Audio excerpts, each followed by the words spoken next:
बिहार में कोरोना का कहर बढ़ता ही जा रहा है। इसकी संख्या बढ़ने से दहशत का माहौल कायम हो गया है। कोरोना संक्रमित मरीजों की बढ़ोतरी के साथ ही मरने वालों की संख्या में भी इजाफा हो रहा है, जिसकी बानगी देखने को मिली पटना के शमशान घाटों पर, जहां शवों को अंतिम संस्कार के लिए घंटों इंतजार करना पड़ रहा है। एक साथ कई शवों के पहुंचने के कारण पटना के बास घाट पर उसको जलाने में मुश्किलें आ रही हैं।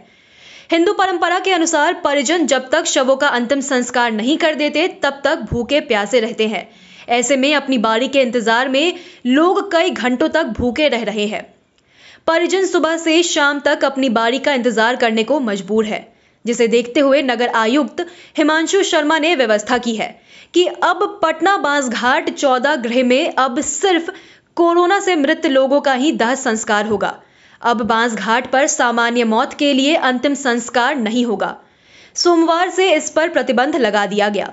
हिमांशु शर्मा ने गुलबी घाट, खजेकला घाट और नंदगोला घाट पर कोविड व अन्य परिस्थितियों के सामान्य मृत व्यक्तियों की भी अंत्येष्टि की व्यवस्था की जाएगी। नंदगोला घाट पर अंत्येष्टि के लिए व्यवस्था तत्काल प्रारंभ से करने का निर्देश दिए गए हैं। नंदगोला घाट पर भी प्रमुख स्थानों पर सीसीटीवी को इंस्टॉल कर दिया गया है। May I help you desk, control room की व्यवस्था भी की गई है। कोरोना मृतकों के अंतिम संस्कार की प्रक्रिया निगम द्वारा निःशुल्क की जाएगी। साथ ही कोरोना से मृत लोगों के दाह संस्कार हेतु पटना नगर निगम द्वारा व्यवस्थाओं की जानकारी माइकिंग के जरिए लोगों तक पहुंचाई जाएगी।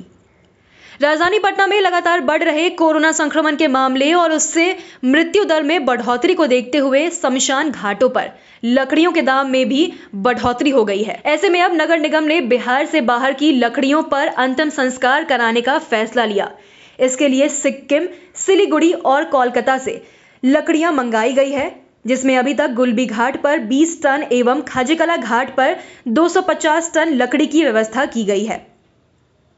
वहीं 50 टन लकड़ी मंगलवार तक पहुंचेगी। इसके साथ ही कोविड मृतक के परिजनों से अपील की जा रही है कि दाह संस्कार हेतु पार्थिव शरीर घाट पर लाने से पहले संबंधित घाट के कंट्रोल रूम में फोन कर समय निर्धारित करवा ले, जिससे कम से कम समय में अंत्येष्टि की प्रक्रिया में सहयोग मिलेगा।